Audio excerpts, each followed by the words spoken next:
नमस्कार, मैं प्रभात प्रियदर्शी आप सभी का प्रियदर्शी आईएएस पीसी में स्वागत है। आज मैं आप सभी के लिए करंट अफेयर्स का सेट नंबर 13 लेकर के आया हूँ। यूपी पीसीएस पीटी 2023 के लिए वेरी यूजफुल है। चलिए स्टार्ट करते हैं। मेरे चैनल पर आप नए हैं तो प्लीज़ सब्सक्राइब कर ले, बेल आइकन प्रेस करें जिससे कि आपको नोटिफिकेशन मिलता रहेगा। लाइक, कमेंट और शेयर करें। पहला क्वेश्चन है कि भारत की पहली लिथियम सेल संयंत्र कहाँ स्थापित किया गया है? तो राइट आंसर होगा आपका बी, कहाँ? तिरुपति। तिरुपति कहाँ है? तो आंध्र प्रदेश में। या राज्य का नाम पूछ दिया आपसे तो आंध्र प्रदेश। आंध्र प्रदेश में, ठीक है। तो लिथियम की बात हो रही है तो लिथियम का अभी बहुत सारी खबर प्रिंट मीडिया, इलेक्ट्रॉनिक्स मीडिया में आया है और बहुत चर्चा का विषय रहा। कहा था जो चर्चा में है वो परीक्षा में आता है, कुछ मतलब क्वेश्चन पेपर में आता है, ठीक है। तो कई महीनों से लिथियम चर्चा में है, न्यूज़पेपर की सुर्खियों में है। यहाँ से क्वेश्चन आएगा कि भारत में भी कहाँ कहाँ इसके भंडार मिले हैं? तो भारत में भी वैष्णो देवी के पास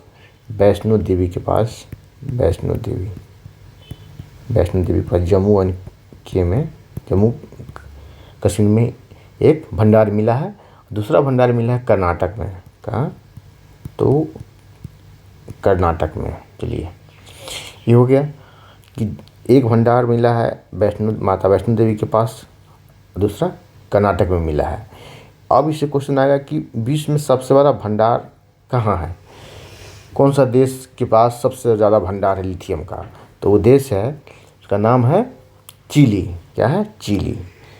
फर्स्ट स्थान पर है चिली। सबसे ज़्यादा भंडार चिली के पास है, ठीक है।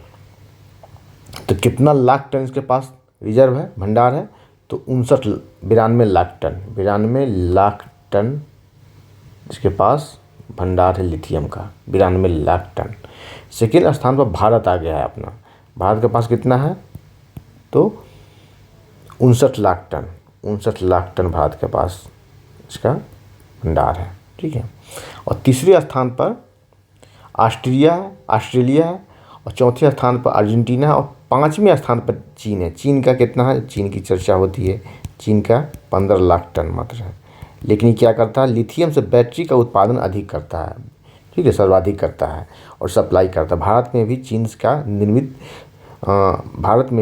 निर्मित लिथियम से निर्मित बैटरी जो है चीन से ही आता है, क्योंकि चीन क्या करता है? इसका भंडार इसमें 5वां स्थान है, सब बहुत कम भंडार है। लेकिन क्या करता है? दूसरे देशों से, ऑस्ट्रेलिया से और अर्जेंटीना से क्या करता है? आयात करता है, इंपोर्ट करता है। इंपोर्ट करने के बाद ये मैन्युफैक्चरिंग करता है बैटरी का, फिर एक्सपोर्ट करता है, ठीक है, चाइना। और चलिए, तो भारत का दूसरा स्थान हो गया भंडार के मामले में। भारत का दूसरा स्थान हो गया, ठीक है। और इसे व्हाइट गोल्ड भी क्या आता है? क्वेश्चन आया कि लिथियम को क्या कहा जाता है? तो व्हाइट गोल्ड कहा जाता है। व्हाइट गोल्ड कहा जाता है, सफ़ेद सोना इसे कहा जाता है, ठीक है। इसमें व्हीकल का बैटरी बनता है, मोबाइल, लैपटॉप, जितना भी इलेक्ट्रॉनिक्स गैजेट है सभी का बैटरी लिथियम से बनता है, ठीक है। तो इस तरह के क्वेश्चन आ सकते हैं। हालांकि भारत में अभी जो है इसका भंडार मिला है माता वैष्णो देवी में, दूसरा कर्नाटक में और तिरुपति में, आंध्र प्रदेश में स्थित है। लिथियम सेल संयंत्र स्थापित किया गया है। क्वेश्चन आया कि सबसे ज़्यादा भंडार कहाँ है भारत में? तो जम्मू कश्मीर ही होगा। और वैश्विक स्तर पर तो सबसे ज़्यादा भंडार जो है चिली है। कहाँ? चिली एक देश है। चलिए, चिली की बात हो रही है तो बीपीएससी में, इस पर बीपीएससी पीटी में क्वेश्चन आया था 65वीं में कि सर्वाधिक अक्षांशीय विस्तार किस देश का? तो सर्वाधिक अक्षांशीय विस्तार इसी चिली का है, ठीक है। चिली, और चिली की तरह ही इसका आकार है, ठीक है, मिर्च की तरह। तो सर्वाधिक क्या है? अक्षांशीय विस्तार चिली का है। चलिए आगे बढ़ते हैं, 2 नंबर क्वेश्चन देखते हैं, ठीक है। 2 नंबर क्वेश्चन है कि किस तिथि को जनजातीय गौरव दिवस मनाया जाता है? चलिए, तो राइट आंसर होगा डी, 15 नवंबर को मनाया जाता है, ठीक है। 15 नवंबर को 2021 में इसकी घोषणा हुई थी और पीएम मोदी के द्वारा, और उसके बाद से 15 नवंबर को जनजातीय गौरव दिवस मनाया जाता है। तो ये तो ठीक है, लेकिन किसके जन्म दिवस पर मनाया जाता है जनजातीय गौरव दिवस? तो बिरसा मुंडा के जन्म दिवस। बिरसा मुंडा, ठीक है, बिरसा मुंडा ये स्वतंत्रता सेनानी थे, अंग्रेजों के खिलाफ लड़ाई लड़ रहे थे। ठीक है, तो इनका जन्म कब हुआ था? जन्म 15 नवंबर 1875 को इनका जन्म हुआ था। इसलिए इनके जन्म दिवस पर जनजातीय गौरव दिवस की घोषणा की गई, मनाया जा रहा है। ठीक है, जब बिरसा मुंडा की बात आ रही है तो बीपीएससी पीटी में और सारे एसएचपीसीएस में, आईएएस में भी इस पर क्वेश्चन आता है। मॉडर्न हिस्ट्री में भी इनके बारे में बहुत कुछ पढ़ना है। तो बिरसा मुंडा का मृत्यु कैसे होती है? तो हैजा से होती है। हैजा से इनकी मृत्यु होती है। हैजा से कहाँ? रांची जेल में। रांची जेल कब? तो होती है 1899 में इनकी मृत्यु हो जाती है। बिरसा मुंडा आंदोलन भी इन्होंने चलाया था, चलिए, अंग्रेजों के खिलाफ। चलिए आगे बढ़ते हैं। 3 नंबर क्वेश्चन है, निम्नलिखित में से किसे टाइगर स्टेट कहा जाता है? टाइगर स्टेट कहा था Madhya Pradesh. Right answer A होगा, मध्य प्रदेश। टाइगर स्टेट कहा था क्यों? कि सबसे अधिक टाइगर मध्य प्रदेश में, इसलिए टाइगर स्टेट कहा था। अगर सबसे अधिक टाइगर अगर बिहार में हो जाएगा, उत्तराखंड में हो जाएगा, यूपी में हो जाएगा तो यूपी भी कहलाएगा टाइगर स्टेट। तो सबसे अधिक टाइगर मध्य प्रदेश में कितना टाइगर है? तो 526 है। और दूसरे स्थान पर कर्नाटक मात्र 2 कम है। कितना? 524 है। ठीक है, उत्तराखंड में तीसरे स्थान पर है, 442 है। बिहार में 31 है। ठीक है, चलिए, टाइगर स्टेट। ठीक है, और पूरे भारत में टाइगर कितना है? तो 2967 है। पूरे भारत में टाइगर की संख्या, बाघों की संख्या 2967 है। ठीक है, और टाइगर रिजर्व, टाइगर के बाघों के संरक्षण के लिए टाइगर रिजर्व कब बनाया गया? तो 1973 में बनाया गया। 1973 में वन संरक्षण अधिनियम 1972 के तहत 1973 में बनाया गया है। ठीक है, टाइगर रिजर्व। और भारत में अभी कुल कितने टाइगर रिजर्व है? टाइगर की बात हो रही है तो भारत में अभी कुल 53 टाइगर रिजर्व है, TR। ठीक है, और 53वां टाइगर रिजर्व कहाँ है? तो यूपी में है। 53rd का कहाँ है? तो यूपी में, रानीपुर यूपी। ठीक है, जो यूपी की बात हो रही है तो यूपी स्पेशल से भी क्वेश्चन आएगा। और कि रानीपुर कहाँ है? तो यूपी में है। भारत का 53वां टाइगर रिजर्व किस राज्य में स्थापित किया गया है? तो यूपी में। ठीक है, भारत में कुल कितने टाइगर रिजर्व है? तो 53 है। चलिए आगे बढ़ते हैं।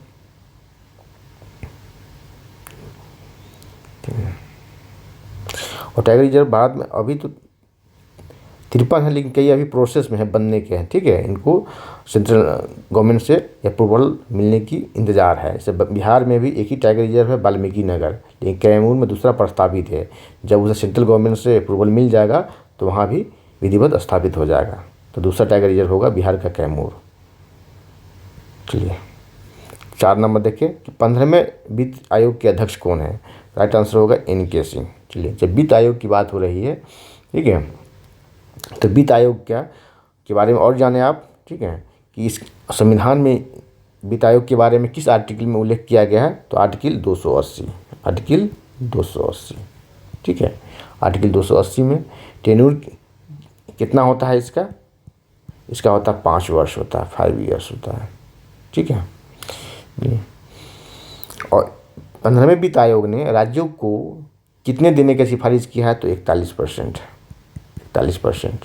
और 14 में तो दिया था 42। 14वें वित्त आयोग ने सिफारिश किया था 42% देने का, लेकिन 15वें ने किया 41%। ऐसा क्यों? कि 1% जो है जम्मू कश्मीर के लिए स्पेशल रखा गया है, उसके विकास के लिए। ठीक है, जम्मू कश्मीर के, इसलिए राज्यों को दिया जा रहा है 41%। ठीक है, हाँ, कार्यकाल क्या है इसका? 15वें वित्त आयोग का नियमतः होना चाहिए था 2000। नियमतः होना चाहिए था, देखिए यहाँ ध्यान दें, यहाँ आपको फंसाया जाएगा एग्जाम में। नियमतः होना चाहिए था 2020 से 25, लेकिन कोरोना की वजह से डिले हुआ और 2021 से 2026 का इसका कार्यकाल है। इसी में आप लोग फंसेंगे, याद रखेंगे। 2020 से 25 होने वाला था, लेकिन कोरोना की वजह से इसका एक डिले हुआ। 2021 से 2026 इसका कार्यकाल है। चलिए आगे बढ़ते हैं। देखिए 5 नंबर क्वेश्चन है कि हाल ही में एक विधेयक एक पेंशन किस राज्य में लागू किया गया? एक विधायक एक पेंशन। राइट आंसर होगा पंजाब में लागू किया गया है। इसे तो पूरे देश में लागू करना चाहिए, सभी राज्यों को लागू करना चाहिए, क्योंकि कोई एक व्यक्ति अगर 4 बार विधायक बनता है तो उसे 4 बार का पेंशन मिलता है, 5 बार बनता है 5 बार का पेंशन मिलता है, सांसद भी 2 बार बन गया तो 2 बार का सांसद का भी पेंशन मिलता है। ठीक है, ये बहुत कम लोगों को पता था। जब पंजाब में ऐसा नियम आया कि एक व्यक्ति एक विधायक एक पेंशन, तब जा कर के चर्चा में आया, लोगों को मालूम चला इसके बारे में। चलिए आगे बढ़ते 6 नंबर देखते हैं। जगदीश धनखड़ भारत के उपराष्ट्रपति हैं। क्या उपराष्ट्रपति हैं? राइट आंसर होगा 14वें उपराष्ट्रपति हैं। लेकिन 16वां चुनाव हुआ, उपराष्ट्रपति का 16वां चुनाव हुआ। 16वां क्या हुआ? चुनाव हुआ। चुनाव 16वां हुआ, यह इसे ध्यान देखें। बीपीएससी में इस तरह का क्वेश्चन फंसाया गया था। क्या 16वां चुनाव था? ठीक है, लेकिन 14वें उपराष्ट्रपति। ऐसा क्यों? क्योंकि 2 व्यक्ति जो है अभी तक के इतिहास में 2 बार उपराष्ट्रपति बने हैं। एक बने हैं सर्वपल्ली राधाकृष्णन, जो पहले उपराष्ट्रपति थे, सर्वपल्ली राधाकृष्णन। ठीक है, और दूसरे बने थे हामिद अंसारी। कौन? हामिद अंसारी। ठीक है, ये भी बड़ा अपने बयान को लेकर चर्चा में रहे हैं, हामिद अंसारी। तो अगर 2 को माइनस कर देंगे तो व्यक्ति के रूप में 14वें होंगे और चुनाव जो है 16वां चुनाव था। इस तरह राष्ट्रपति का जो है, द्रौपदी मुर्मू जो राष्ट्रपति है, राष्ट्रपति का चुनाव जो है, राष्ट्रपति के बारे में जान ले, चुनाव भी 16वां था, राष्ट्रपति का चुनाव भी 16वां था, लेकिन वो 15वें राष्ट्रपति कही जाएगी, क्योंकि राजेंद्र प्रसाद 2 बार राष्ट्रपति बने थे। प्रथम राष्ट्रपति राजेंद्र प्रसाद 2 बार राष्ट्रपति बने थे। यहाँ क्लियर होना चाहिए आपको। ठीक है, चलिए आगे बढ़ते हैं। चलिए राष्ट्रपति के चुनाव, उपराष्ट्रपति के चुनाव के बारे में, इसमें सिर्फ लोकसभा और राज्यसभा के सदस्य भाग लेते हैं। ठीक है, और राष्ट्रपति के चुनाव में लोकसभा, राज्यसभा और विधानसभा के भी सदस्य भाग लेते हैं। चलिए आगे बढ़ते हैं। चलिए 7 नंबर देखिए, चिराग योजना किस राज्य द्वारा लागू किया गया है? तो चिराग योजना लागू किया गया है हरियाणा के द्वारा। राइट आंसर डी होगा, हरियाणा। तो ये योजना किसके लिए है? शिक्षा विभाग द्वारा स्टार्ट किया गया है चिराग योजना। शिक्षा विभाग द्वारा किसके लिए? विभाग द्वारा स्टार्ट किया गया। किसके लिए? तो प्राइवेट स्कूल में दाखिला दिलवाने के, गरीब बच्चों को प्राइवेट स्कूल में दाखिला दिलवाने के लिए हरियाणा सरकार ने चिराग योजना लागू किया है। चलिए 8 नंबर क्वेश्चन है आगे कि वर्ष 2023 में संघाई सहयोग संगठन की मेजबानी कौन करेगा? तो ये अपना भारत करेगा। कौन करेगा? भारत करेगा। ठीक है, इसकी मेजबानी भारत करेगा। भारत में कहाँ होगा? तो गोवा में होगा। इसका गोवा में रखा जाएगा। गोवा में कब? 4 से 5 मई 2023। ठीक, गोवा में होगा। ठीक है, दिल्ली में नहीं, गोवा में होगा। ठीक है, चलिए तो इसकी जो है इस पर क्वेश्चन आएगा कि इसकी स्थापना कब हुई थी? तो इसकी स्थापना हुई थी 1996 में। कब? 1996, संघाई 5 नाम से। कितना? संघाई 5 से आए थे, संघाई 5 से। लेकिन 2001 में इसका नाम बदल करके किया गया, 2021 लिखा गया है 2001 में। ठीक है, क्या नाम दिया गया इसे? संघाई सहयोग संगठन। संघाई सहयोग संगठन इसका नाम दिया गया। ठीक है, 2001 में। ठीक है, और इसमें कितने सदस्य? अभी 8 देश है इसमें। 9वां देश जो है, 9वां देश ईरान इसमें जुड़ने वाला है। अभी विधिवत घोषणा नहीं हुआ। इसका हेडक्वार्टर कहाँ है? हेडक्वार्टर बीजिंग में है। हेडक्वार्टर इसका बीजिंग है, बीजिंग में इसका हेडक्वार्टर है। ठीक है, और भारत और पाकिस्तान एक साथ शामिल हुआ था 2017 में। कब? 2017 में भारत और पाकिस्तान एक साथ शामिल हुआ था। चलिए हाँ, इससे जुड़ा एक और फैक्ट जान लें। यूपी स्पेशल का भी क्वेश्चन आ सकता है कि 2022-23 के लिए वाराणसी को पर्यटन एवं सांस्कृतिक राजधानी घोषित किया गया। क्या? किसको? वाराणसी को एसएसओ द्वारा क्या घोषित किया गया है? पर्यटक एवं सांस्कृतिक राजधानी बनाया गया है। ठीक है, चलिए तो और ये क्या है? 23 में। तो 22 में हुआ था तजाकिस्तान में हुआ था, नहीं सॉरी उज्बेकिस्तान में हुआ था। 22 में उज्बेकिस्तान में हुआ था। कहाँ? उज्बेकिस्तान में। 22 में उज्बेकिस्तान में हुआ था, समरकंद में। और 24 में कहाँ होगा? 24 के बारे में जान लें। 24 में होगा उज्बेकिस्तान में, ताजिकिस्तान में, ताजिकिस्तान में होगा। ठीक है, चलिए आगे बढ़ते हैं।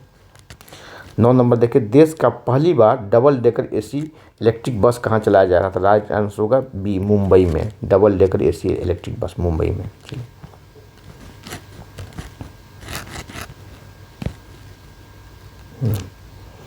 10 नंबर है कि हाल ही में 5वीं संयुक्त राष्ट्र पर्यावरण सभा का कहाँ संपन्न हुआ? ठीक है, राइट आंसर होगा आपको बी, नैरोबी में। कहाँ? नैरोबी में हुआ संपन्न। चलिए आगे बढ़ते हैं। 11 नंबर है, सागर परिक्रमा कार्यक्रम का पहला चरण किस राज्य से शुरू किया गया? तो राइट आंसर होगा ये, गुजरात से शुरू किया। सागर परिक्रमा कार्यक्रम गुजरात से स्टार्ट हुआ। 12 नंबर है, मार्च 2022 में 2 दिवसीय स्टडी इन इंडिया 2022 का बैठक कहाँ किया गया? तो राइट आंसर होगा आपका ये, ढाका में किया गया। ढाका कहाँ है? बांग्लादेश की राजधानी है। चलिए 13 नंबर है कि आईसीसी महिला क्रिकेट विश्व कप 2022 का आयोजन किस देश में किया गया? तो राइट आंसर होगा ये सी, न्यूजीलैंड में किया गया। किसमें? न्यूजीलैंड में किया गया। चलिए आगे बढ़ते हैं। 14 नंबर है कि सड़क पर रहने वाले जानवरों के लिए भारत की पहली एम्बुलेंस सेवा किस राज्य में शुरू किया गया? राइट आंसर होगा चेन्नई में शुरू किया गया। किस शहर में? तो चेन्नई में शुरू किया गया। 15 और अंतिम क्वेश्चन है, मानव तस्करी पर अंकुश लगाने के लिए निम्न में से किस संस्था द्वारा राष्ट्रव्यापी अभियान ऑपरेशन आहट शुरू किया गया? राइट आंसर होगा आपका आरपीएफ। ठीक है, रेलवे प्रोटेक्शन फोर्स द्वारा क्या है? ऑपरेशन आहट मानव तस्करी को पर रोकने के लिए। ये क्वेश्चन आएगा कि ऑपरेशन आहट क्या है। इसमें कई तरह के क्वेश्चन बन सकते हैं और रेलवे से जुड़ा हुआ, रेलवे से क्वेश्चन आते हैं जो नया कुछ स्टार्ट होता है उसका, है ना, कोई भी योजना। ठीक है, तो रेलवे ऑपरेशन आहट क्या है? तो मानव तस्करी पर अंकुश लगाने के लिए है। कई तरह का ऑप्शन दे देगा, या मानव तस्करी पर अंकुश लगाने के लिए कौन सा ऑपरेशन चलाया गया, कौन सा अभियान चलाया गया है? तो ऑपरेशन आहट किसके द्वारा? रेलवे के द्वारा। किसके द्वारा? तो आरपीएफ के द्वारा। तो आज इतना ही, फिर अगले क्लास में मिलते हैं। सेशन कैसा लगा कमेंट सेक्शन में कमेंट करेंगे। चैनल पर नए हैं तो प्लीज़ सब्सक्राइब करें, बेल आइकन प्रेस करें, जिससे कि आपको नोटिफिकेशन मिलता रहेगा। लाइक, कमेंट और शेयर करें। जय हिंद, धन्यवाद।